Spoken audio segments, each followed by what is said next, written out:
4 bukti Indonesia bakal jadi superpower Asia. Wow.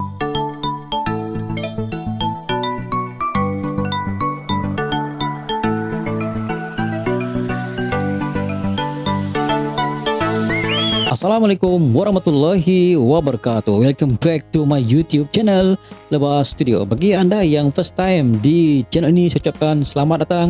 Welcome to my YouTube channel. Selamat bergabung di channel ini. Bagi anda yang telah pun subscribe ini channel, saya ucapkan terima kasih. Salam persahabatan, salam serumpun, salam perpaduan kepada anda yang tengah menonton video di dalam channel ini. Dan sebagai makluman, Lebas Studio merupakan channel YouTube daripada Sabah, Malaysia dan lebih kepada konten video reaction. Dan kali ini Lebas Studio tertarik dengan satu posting video yang berjudul 4 bukti Indonesia bakal jadi superpower Asia. Wow.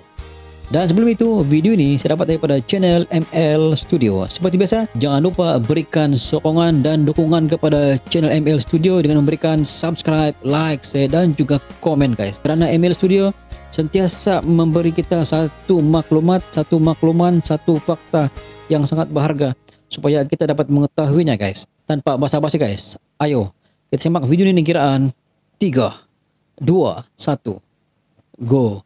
Bila orang cakap pasal Indonesia kan, orang terbayangkan buru-buru kat pusat pembinaan, bibik kita, tukang masak kat mamak kan. Tapi korang tahu tak sebenarnya Indonesia ni satu negara ekonomi yang sangat besar dan sekarang ni tengah on the right track untuk menjadi sebuah negara yang maju. In fact, aku takkan terkejut dan aku somehow terpaksa cakap berani jamin dia akan mengatasi negara kita. So kenapa Indonesia ni pada aku is such a promising punya tempat? Pertama, kau tak boleh deny dia ada market.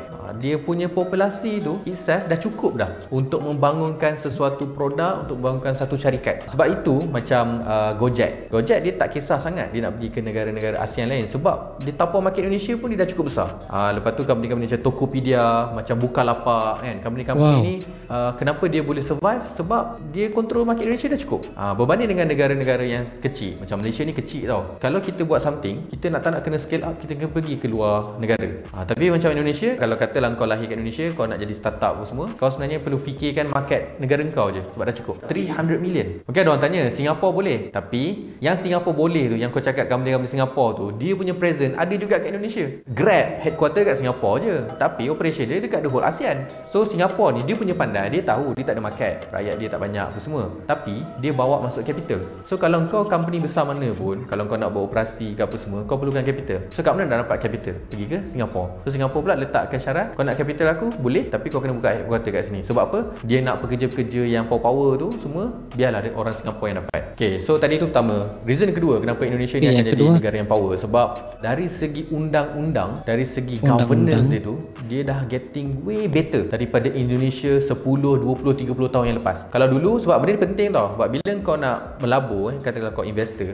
engkau bukan sekadar nak tengok market tu bagus ke tak. Kau nak tahu kalau aku letak duit kat situ, if anything happen, aku boleh percaya tak dia punya sistem perundangan. Kalau kata aku nak saman orang Indonesia yang buat palat dekat aku, boleh tak court tu adil terhadap aku dari segi keselamatan? Kalau aku buka kilang kan, kalau tiba-tiba ada rusuhan ke apa, polis dekat situ boleh tak protect aku punya interest yang fair? So dulu mungkin lah sebab yelah corruption kan, orang boleh bayar itu dan sebagainya. So sekarang ni benda tu dah slowly but surely being addressed dari segi undang-undang. In fact sebab tu lah baru ni Indonesia pun perkenalkan undang-undang khas untuk pekerjaan kan, yang sampai orang protes apa semua. Sebab benda tu sebenarnya favor kepada kapitalis. Of course lah, kalau kau ambil sudut dari segi pekerja, benda tu macam seolah-olah menindas orang. Tapi kalau kau ambil sudut dari sudut investor, benda ni yang bagi aku certainty. Dan yang ketiga, of course lah, kau tak boleh deny mana-mana negara pun it's all about leadership, it's all about government tu sendiri. So dalam kes ni Indonesia sangat bertuah, dia dapat Presiden Jokowi. So Presiden Jokowi pertama, kalau kau tengok, dia telah meunitekan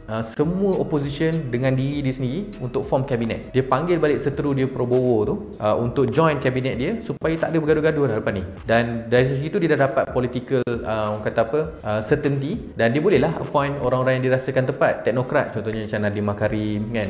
Bila dia berjaya buat macam ni, pada aku benda tu memberi signal kepada investor.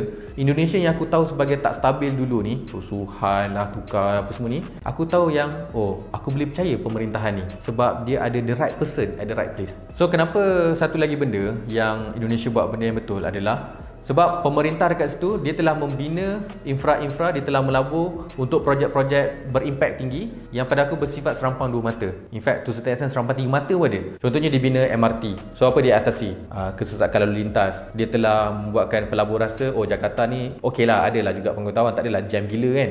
Lepas tu dia macam buat kereta api laju. Kau bayangkan daripada Jakarta ke Bandung sekarang ni kau boleh naik bullet train 45 minit dah sampai. Dulu aku ingat lagi bila aku pergi melancong nak pergi Jakarta ke Bandung naik bas 5 jam dengan macetnya, dengan tak selesanya. So Jakarta Bandung. Kalau orang atau pelabur datang nak buka kilang, katalah nak buat Jakarta ke Bandung kan. Now bila dah ada this kind of infra, aku rasa benda ni appealing lah. Tu tak campur lagi dia nak pindahkan ibu negara dia dekat Kalimantan. So macam contoh airport pun dibesarkan. Sebab dia tahu benda-benda ni semua bukan saja rakyat suka ataupun rakyat boleh enjoy, tapi pelabur asing pun suka juga benda-benda ni. So dari segi the way diorang spend duit diorang tu, dia akan pergi kepada benda-benda yang boleh create multiplier effect. Banyak kesan-kesan sampingan ataupun kesan berganda. Dia bukan sekadar buat ni dapat satu benda. Tak, dia akan buat rakyat dapat, pelabur suka, politically pun popular kan. So kesan berganda guys, luar biasa. Baguslah. Pengajaran dekat sini, janganlah kita pandang rendah dekat Indonesia dengan panggil Noah Indul, Mak Indul dan sebagainya. Walaupun kita mungkin sekarang bola kita menang dengan orang, tapi aku rasa dari segi ekonomi, kalau kita tak buat something, kita akan kalah. Dan kita pun dah mula kalah dah pun.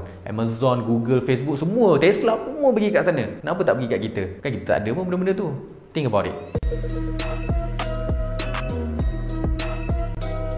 Demikianlah video daripada ML Studio guys. ML Studio telah pun buktikan bahawa 4 fakta ini yang menjadikan Indonesia bakal jadi superpower Asia guys. Dalam dijangkakan 2050, Indonesia bakal jadi negara maju guys. Benda seperti begini hanya akan berlaku apabila pemerintahnya betul-betul melaksanakan tugasnya dengan begitu perfect guys. Di Indonesia, kelebihan yang berlaku terletak di tangan Presiden Indonesia guys, Presiden Jokowi. Karena apa? Jokowi mempunyai kebijaksanaan. Musuhnya dalam politik telah pun dia masukkan ke dalam kabinetnya supaya sama-sama menggembleng buah pikiran bagaimana supaya Indonesia terus meningkat maju dalam pelbagai situasi guys. Berbeza dengan di Malaysia. Di Malaysia kau pembangkang, kau pemerintah, kau aku.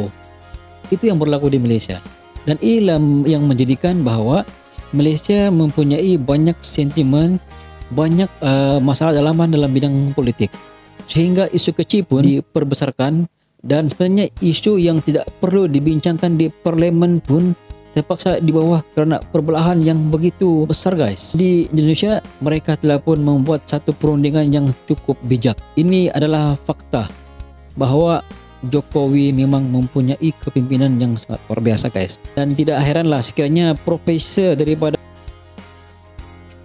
yang telah pun membuat kenyataan bahawa Jokowi seorang pemimpin yang genius. Buktinya sekarang Indonesia guys sendiri. Pertama sekali antara yang berlaku semasa pandemik ini, orang pandemik semua berjimat cermat kerana takut kepada perkara perbelanjaan pada masa kecemasan. Tapi Indonesia waktu pandemik inilah siapnya stadium yang paling besar guys, JIS, stadium yang paling canggih. Ada yang mengatakan bahawa stadiumnya menyamai dengan Barcelona, dan ada yang mengatakan bahawa menyamai dengan teknologi yang ada di Bayern Munich. Selain itu, sewaktu pandemik juga siapnya sirkuit Mandalika, dan sekarang ini tengah menyiapkan juga ibu kota baru Indonesia guys, yang dipanggil Bandar Nusantara, yang dibuat di Kalimantan. Dan ini adalah satu pandangan jangka masa panjang daripada Presiden pada saya yang sungguh luar biasa pemikirannya guys. Beginilah kita mau pemimpin guys, pemimpin yang mempunyai pandangan yang cukup jauh. Bukan hanya dia melihat selangkah ke hadapan, tapi dia mau melihat jauh ke hadapan, jauh hari, mata memandang guys. Itu barulah seorang pemimpin yang boleh melihat apakah yang bakal berlaku. Sebab apa yang Presiden Jokowi buat ini bukan untuk dia lihat guys, tapi yang dia buat ini untuk anak cucu kita lihat pada masa akan datang. Sebab kita ini paling pun umur 50 tahun, 60 tahun, untung 70 tahun. Lepas tu kita akan meninggalkan dunia ini. Jadi siapa yang meneruskannya adalah generasi muda. Apabila orang sekarang inilah yang akan membentuk masa hadapan. Pada masa hadapan boleh melihat apakah kejayaan yang dibuat pada masa sekarang ini guys. Kita kena berubah dari sekarang. Bila lagi kalau bukan sekarang. Dan anda mungkin mempunyai pandangan guys, anda boleh komen di bawah guys. Sekian daripada Lebah Studio, kita jumpa lagi di next video. Assalamualaikum, bye bye.